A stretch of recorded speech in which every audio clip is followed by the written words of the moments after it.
Everybody, and welcome back to Seaopolis. And in this episode, we set up an extreme reactor so we can make some cyanide for completing more quests. And we also set up 2 evaporation towers for making lithium in preparation for making an induction matrix. So, I hope you enjoy.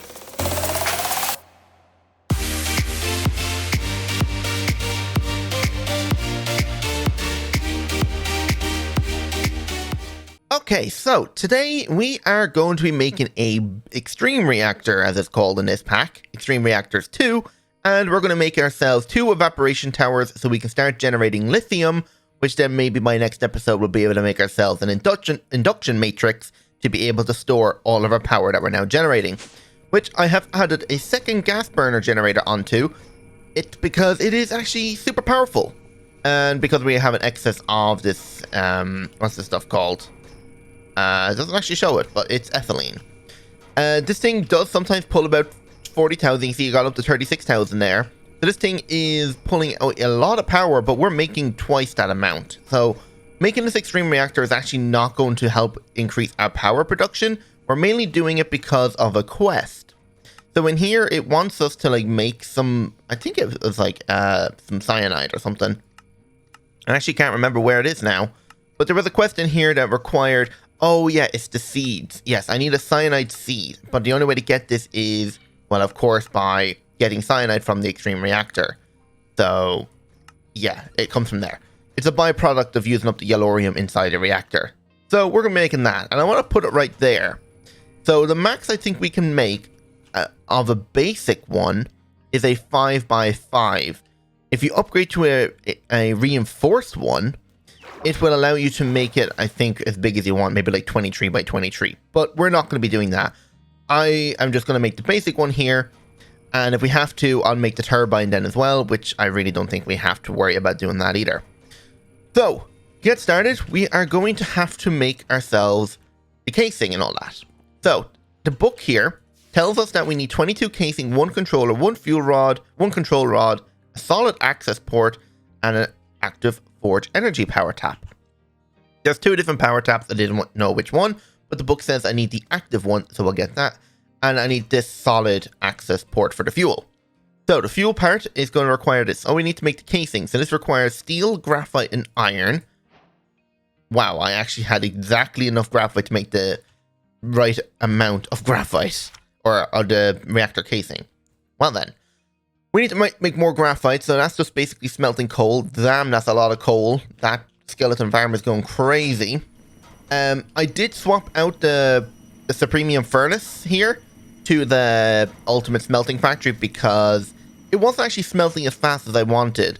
But having this here then as well allows you to make glass. And I did set up all the crafters as well, crafting all of the essence that we're getting into usable resources. I think there might be 1 or 2 left, and I did go ahead and make a bunch of the other seeds. You might have noticed like a lot of the quests here are actually kind of filled. So like this one's done, this one's done, and then you've got the only one I haven't done is the honey seeds because I do need to make a bee, and the best way to get a bee is to use a doll. If I look up doll here, you'll see. Nope, not this stupid keyboard always double presses letters. There we go. So there we go. Blazing doll, but there's no crafting recipe for it. We have to buy it in the store. So I might save that to next episode.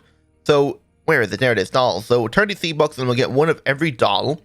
And we should get the bee doll as well. And then we'll get the bee DNA and we can start growing it over there inside our mob cages. And then we should have plenty of honeycomb and essence or whatever it is to make the actual seeds. And then we'll be done with that. Then the only other seed we need to make in here is the cyanide, and then we need to make the dragon seed and the nether star seed, which I was holding on to just doing now because I actually have everything to make it right here. So let's quickly do that while that graphite is smelting. It's probably done by now, but I just want to quickly do this so you can see what I'm doing. So nether stars, we'll do the nether star one first, and then we'll just grab our seed, push the lever. Oh yeah, I have a lever already activated on it, and that one's done. And then we'll just do the same thing with the dragon. And then that's that. So this, and this one. There we go. I want to get every achievement in this pack done. You can see we're very close to getting it done. Oh, and there's chapter 6 done. Right. So we come back down here. Is all the graphite done? Yes, it is. Now we can come back over here and continue making the casing. So I'm going to make a full stack of it and then use this 22 to make all the other parts. So since we're making a 5x5, I want to have an X pattern on the inside. So we're going to have it too tall on the inside. So I'm going to need a total of, if it's an X pattern, so that's 5. I need 10 of these fuel rods. Do we have enough to make 10 of them? We do. There we go. So we need a basic control rod for each one. So I'm going to need 5 of these. There we go. Let me put half a stack of that in there. We need a controller. And then we're also going to need our power tap. And we're going to need our solid access port. That should be everything, correct? This thing down here will tell us if we have everything. The only thing we have is the redstone controller, which we might as well make just to complete that quest. We'll never use it, but why not? Let's see. Use redstone port. We just need a repeater. Let's see. There we go. Redstone tap. And that's that chapter done. Right. So let's come up here and put down all our casing now. So we needed 5. So here's a 5x5. Correct? Yes. Hopefully it's a 5x5. The picture describes a 3x3 one, so I hope I can make more of this. Let me just make like another stack of this just in case.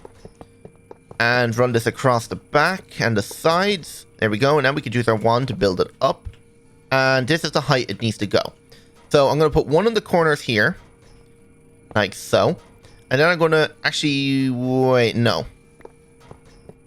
We also need to pick out what kind of coolant we want on the inside. So are we going to be getting a solid or a liquid fuel source? Actually, which way is the best way to actually lay these out? I was thinking of an X, but maybe I should do it like this. Yeah, I think that might actually be better. There we go. So it kind of touches more sides of it. Actually, it doesn't touch as much more. Maybe I should leave out the center one. Yeah, okay, that'll be better. Never mind, we won't put the center one in, we'll leave it. So, I don't know what blocks are good. Does it say, like, any kind of cooling information on these like it usually does? No. The book said something about like, pressing F3 and H and it'll tell you what blocks are usable. Let's see. What does the diamond block say? Extreme reactors, this block can be used as a radiation moderator inside the reactor. So it just tells me what blocks I can use, but it doesn't tell me how efficient they are. Well, if I'm going by this mod, which I think is the same as bigger reactors, diamond blocks should be pretty good. Hopefully. So we might as well go with diamond blocks and see. So we need a few of these. So 1, 2 in the corners and then up the middle. We need one more. There we go. And we just put our reactor control rods there, and then we just get the casing. There we go. And actually, I just realized we're going to need a second one of these because we're going to have to take out the waste then as well. So on the back here, I'm going to have an input and an output because our cable is right there. So we'll be able to automatically input and output. So that there and that there. So how do I change their direction to input and output? I don't actually know. I'm going to put the controller on the front right here. And then I'm going to get the power tap on the top in the middle. And that way I can just put a plug on it and it'll work.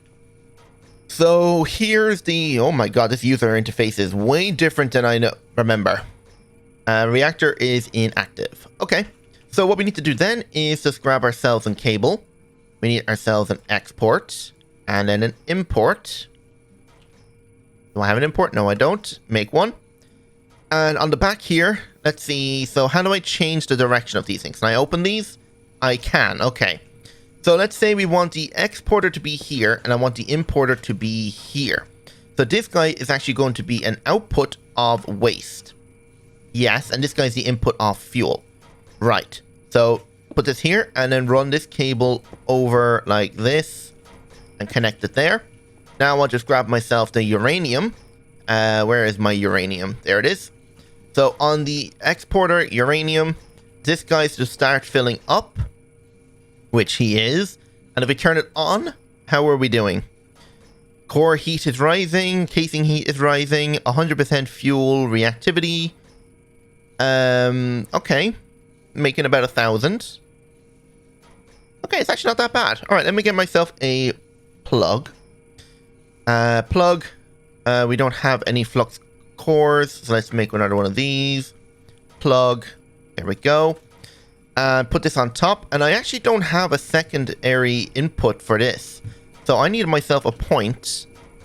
Let's see, so point. And I'm going to put the point on the front here. So let me grab my configurator because I don't know what side this is. So config.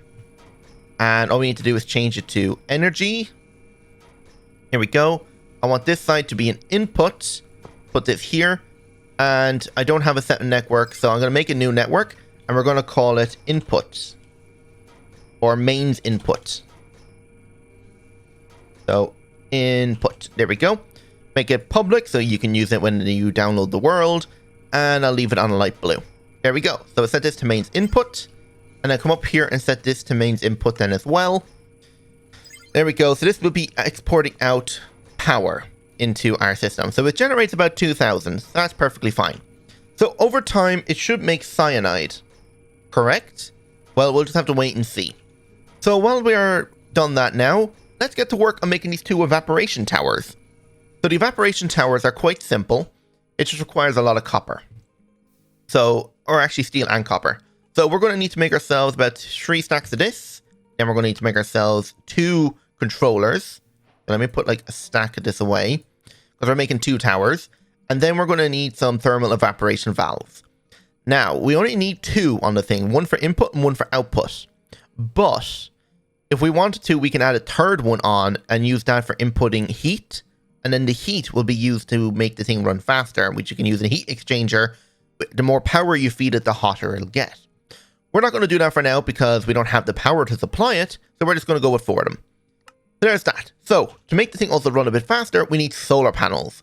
So I'm going to make 8 of these. I went ahead and prepared the crafting recipe. I guess I forgot glass panes. Hang on a second. So glass panes. There we go. Put that in here. Why not? And then we need to make 8 of these. It'll take a while because it has to smelt a load of glass then as well. So I want to build these on the edge right here. So let's say 1 in from the corner here. The thing has to be a 4x4. And then the inside can be hollow. And then we just build it up like this. There we go. So I'm going to use ender tanks to transfer it across because one's going to turn water into brine, and then the brine is going to turn into lithium. I'm just going to use ender tanks to transfer it across. And I'm going to input it and output it all on the back sides here. So let's say we have the output here. So this is where the brine is going to output off of. And then we're going to input the water or the brine into here. I meant this one's going to be lithium, not brine. So brine into here, lithium out of here. There we go. Then I need to do the same over on this side. So let's say the corner. Actually, this is where I was meant to put it. Okay, let's try from here then. Let's go over about down one into the corner, and then over here. That should be a good enough spot. And I want to do the same over here to keep it symmetrical. So this up like this again, and break this one, and break this one, because that's where the controller is going to go. And then the same thing over here. So valve, valve, and then valve, and then a valve, and then the controller. And when you get the redstone particles, it means you crafted it correctly. So it won't craft because it has to be 1 more taller. You'll see now when I do this, redstone particles means it's worked. And I can just use my wand to build it up a bit. Actually, I can't really because they're all different components on the top. But there we go. So let me just grab another bit of this thermal evaporation tower. There they are. Right, so I'm going to build this up. How tall it is. It tells you how tall it is on the inside. Height 5. Let's go to maybe like a height of 8. So 1 more should be 8, correct? The 7. And you don't fill in the corners because I'm going to show you what to do now with them in a second. So this like that. That will make it 8 tall. So let's do the same over here. Now, those solar panels we made, if they're finished by now. Yep, they are. So let's grab all 8. They don't stack, which is kind of annoying. But if I put them at a ring like this, and if you point the power tap out, there's actually a way you can utilize the power that this thing generates. There you go. So there are the evaporation towers. Now, let's grab ourselves a sink. Actually, we already have a sink set up, so we just need to grab the ender tank with the blue on it. And we need another ender tank to take out the brine and move it across. So let me put this tank right here. And let's grab a pipe. Pipe with that. So this here. And extract this out. And this thing should be turning it into brine. Why is there no water going in? Oh yeah, because I forgot to change it into water. So give me some lapis and I'll dye it blue. 1, 2, 3. 1, 2, 3. There we go. Now water's going in. And it's slowly turning into brine. Right. I'm actually going to sleep because it's nighttime and it goes a lot slower at nighttime and it works faster in day because, well, the sun makes it go quicker. Right. So now we come back up top. We can see now that this thing is definitely running a lot faster. Good. Right, so now we need to separate the brine out over into this one. So let's grab another ender tank. So let's have a look at what color wools we have. We're already using yellow to pump over the, what's this stuff called? The latex. Or the resin or whatever it's called. So maybe we should go with maybe a brown. What color? This is kind of like a brown. This is kind of a yellow, murky brown color. Do we have orange being used for anything? I actually don't think so. I think an orange would be a nice color to use. So, white wool, orange wool, make 2 ender tanks, and let's see. So, tank. Alright, so there we go. 2 orange ender tanks, and we're going to put one here, and then this one here. Then we're going to set this guy up to extract. And you should be filling with lithium. Or brine, I should say. And then we'll do the same here, you to extract, and add a speed upgrade on it. And there we go. So now they're going across. Instead of just having a pipe running, it's just one block out the side. So now this is turning into liquid lithium. So, yeah, we have enough time to work on making the actual lithium into lithium dust. So, let's look up lithium. And we have this type of dilithium, which isn't used. This is from Advanced Rocketry. Even though it says libvulps, but whatever. The lithium we want is this lithium dust here. Let me get rid of all this because we don't need it anymore. We're going to need to make ourselves a chemical crystallizer. So let's make that. And then we need a deconcentrating or a deconcentrator to turn the liquid lithium into a gas, because then the gas is what you turn it into. So, rotary condensator, and we need to make those 2 machines now. So this guy is pretty simple. Just set that up to autocraft, set this guy up to autocraft as well. And we just need to make ourselves a tank. So, tank, yes.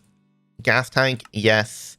And I think it needed an energy tablet, so we'll make an energy tablet. There's our rotary condensator, and then our chemical crystallizer is there. So on the side here, I want to pump this out into here. So I'm going to put this guy, nope, not there, to here. The big opening is fluids, and the small opening is gases.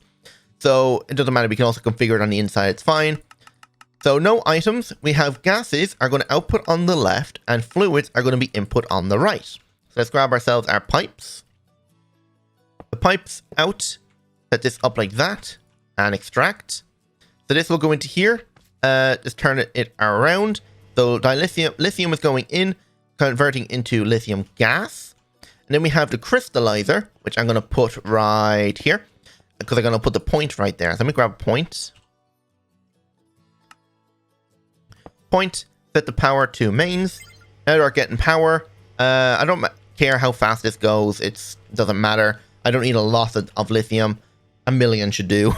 Nah, I don't even think we need that much for making the induction matrix. I only want a small induction matrix because eventually we're going to have ourselves a infinite power source. So don't worry. So gas. We need ourselves our gas pipes, not a gadget. Gas. And I'm going to put this here and set this guy up to extract. There we go. So now this guy is filling up with lithium and he will turn it into lithium dust. And now if I just grab myself an ender chest, we'll be able to pump all that out into the system. So, ender chest right here, auto eject items on, and turn off input because there's only outputting items. Here we go. So that's it. So let's make ourselves a couple speed upgrades. So 1, 2. Oh, I'm actually, what am I out of? Osmium dust, alright. Fill this guy up, and fill this guy up. And they seem to be working fine.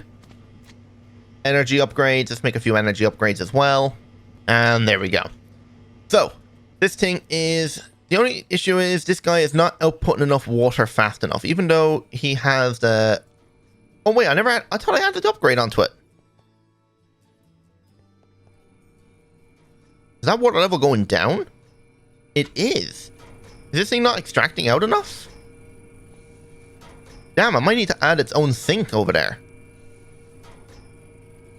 How difficult is the thing to make? Water evaporation things. You know what? They actually aren't that difficult. Sink. Yeah, okay, I'm gonna make my own sink over here instead. And this thing is now extracting 2,000 millipockets. Alright, so apparently the tank is not outputting enough, but whereas this thing should be able to keep up now, and you are... Oh yeah, that's... When this is full, it'll keep up perfectly fine.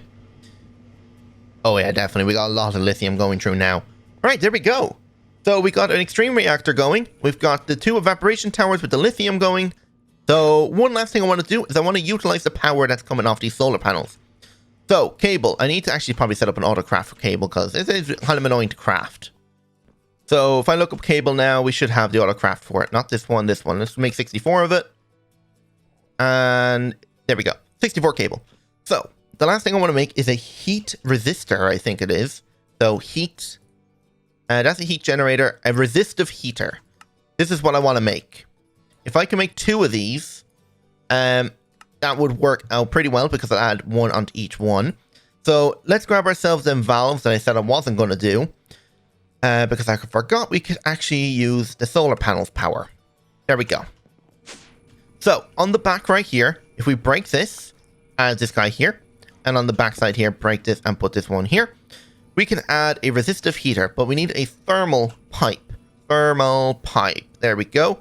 So we need to make a few of these. So these ones are basic thermodynamic conductors. I'm going to upgrade these all the way up to the max. There we go. And I just want to put the resistive heater, face these the right way. Like that. So thermodynamic thing here. Thermodynamic resistive heater. So then the cable's going to go up. And it's going to connect onto these things. And I'm going to loop it the whole way around. There we go. This way, the power that these solar panels are generating will not be wasted. Which is very good because it'll also increase the speed as this thing is working. And all we have to do now is just connect it up. There we go. So it only uses 40,000, but if we have a look at what each one is generating, it's producing 117. And if I do the math of 117 times 4 is 468. So I'm just going to turn this thing down to about 460. So 460 RF, that way it'll use the max these things can generate, and it should be perfectly fine. Of course, it's not going to generate that same amount closer towards nighttime, but at least it will be perfectly fine, and majority of the time I'm just going to be AFK here, so it'll be fine. So I think that's it. So yeah, I'm going to call it there. Thanks for watching. Hope you all enjoyed, and if you did, don't forget to hit that like button and subscribe if you're new. Hope to see you on the next episode, so without further ado, goodbye.